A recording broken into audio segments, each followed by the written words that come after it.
Olá!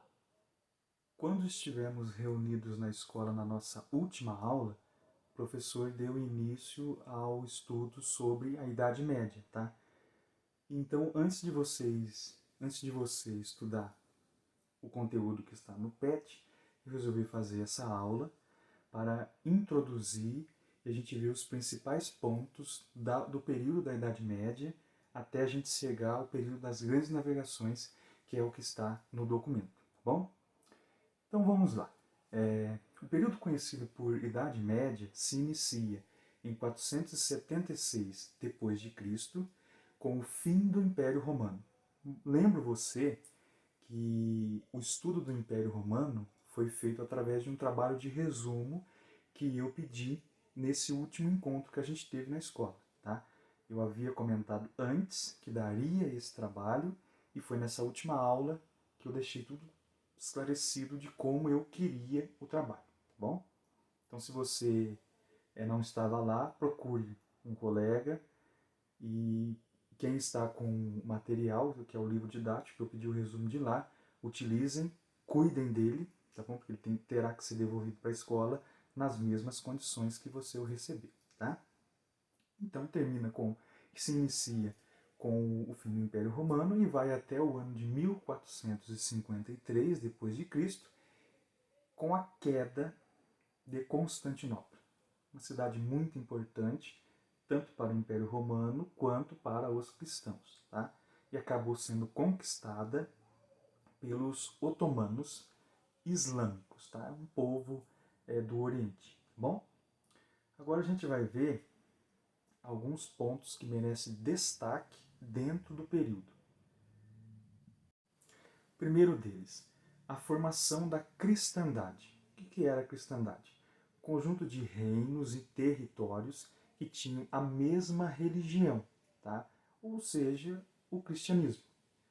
A igreja ela acaba contribuindo para uma melhor organização social por conta de seu grupo de funcionários, da estrutura funcional que ela tinha, pela sua organização interna e também pelo uso do latim como uma língua oficial. Tá? Isso fez com que se formassem os primeiros reinos no que hoje a gente chama de Europa. Bom, começou por aí. A igreja ela sempre esteve aliada, tá, à coroa.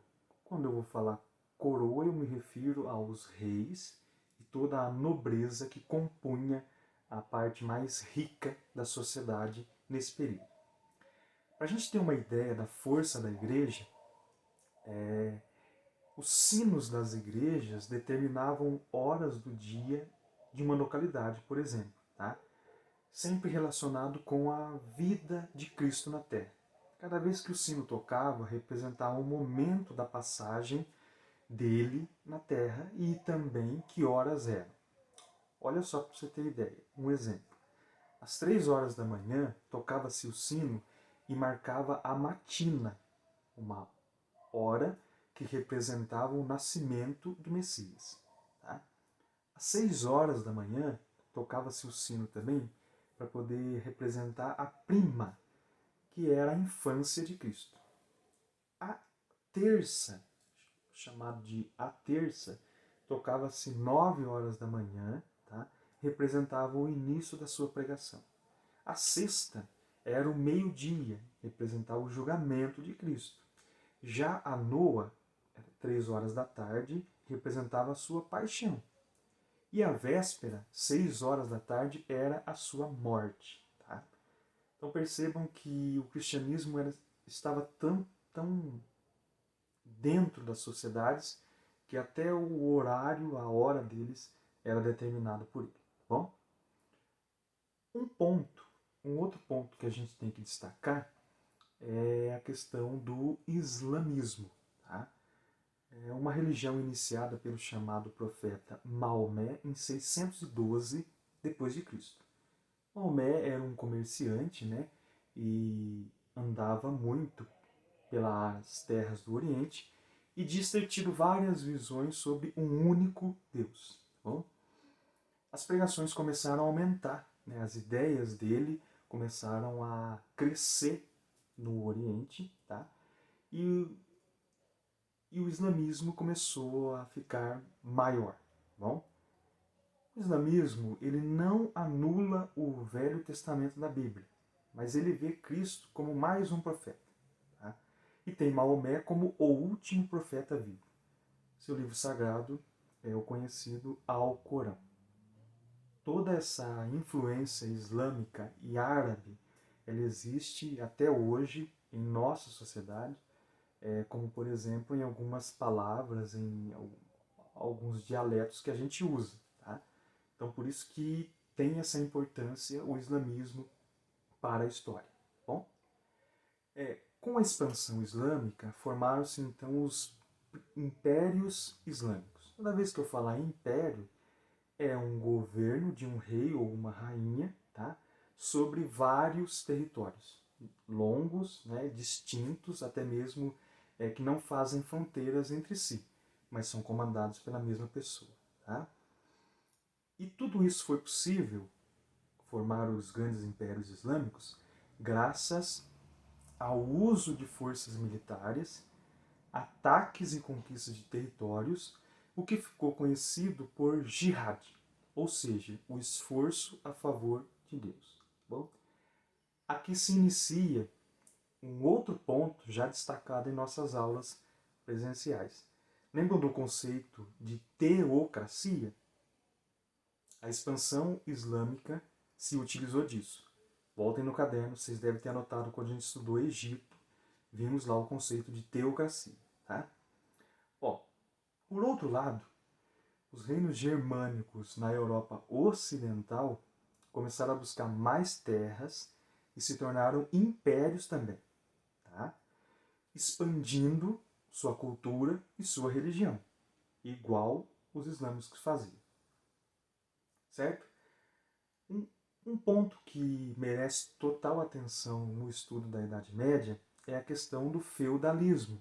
Com certeza, lá no ensino fundamental, você deve ter estudado bastante a respeito disso. Por isso que eu falei para vocês nas primeiras aulas presenciais que a gente teve que o ensino médio é um grande revisor de conteúdo e às vezes não dá tempo de tratar de tudo que precisa ser tratado.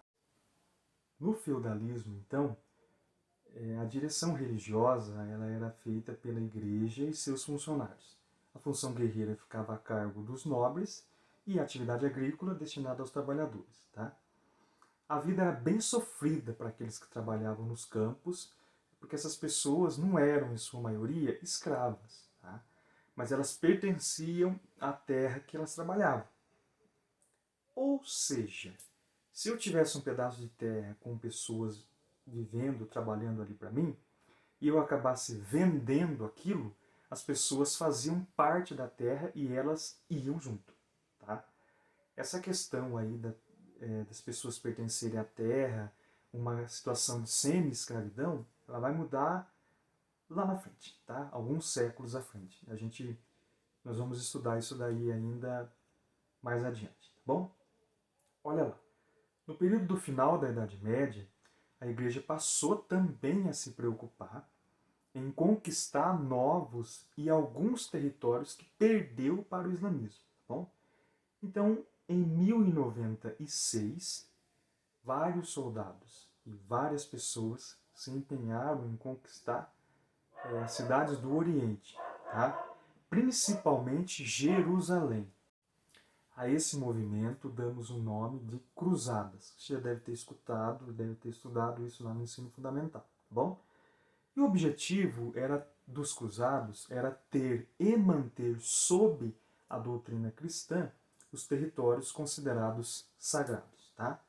Mas muitas pessoas também foram em busca de riquezas no Oriente.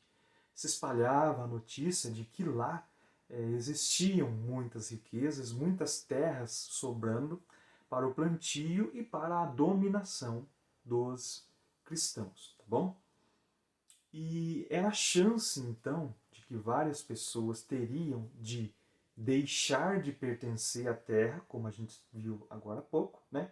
E poderem ser donos de suas terras. Então isso atraiu muitos para poder irem nas cruzadas, irem em busca de conquistas no Oriente. Tá? É bom lembrar disso, por quê? Nós tivemos muitas batalhas, conquistas, muitas mortes, novos territórios que surgiram. E, claro, uma briga entre cristãos e muçulmanos islâmicos, né? Que será refletida nos nossos próximos estudos, inclusive estudos sobre o Brasil durante a colonização, tá bom? Lembrem-se disso. Diante de todos esses movimentos, a Europa começa a se enriquecer muito, né? Vindo riquezas de fora para cá e os investimentos começaram a aumentar em busca de novas terras, tá bom? Os europeus, então, investem, né, nas conquistas marítimas. A ideia inicial das grandes navegações era o seguinte: eu consegui chegar no Oriente, mas sem passar por terra, sim pelo mar, tá? Contornar a Europa para poder alcançar o Oriente pelo mar, sem ter que passar no meio ali no Oriente Médio, né, onde tinham vários territórios inimigos. Então, era eu fazer essa viagem para alcançar o Oriente e as Índias pelo mar, tá?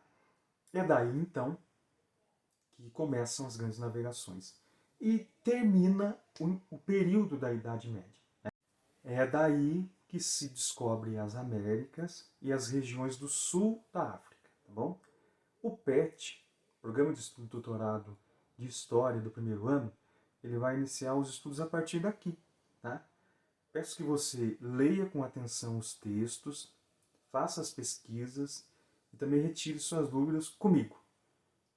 Um abraço a todos, fiquem bem, cuidem-se e, se Deus quiser, poderemos em breve estarmos juntos em sala de aula, tá bom?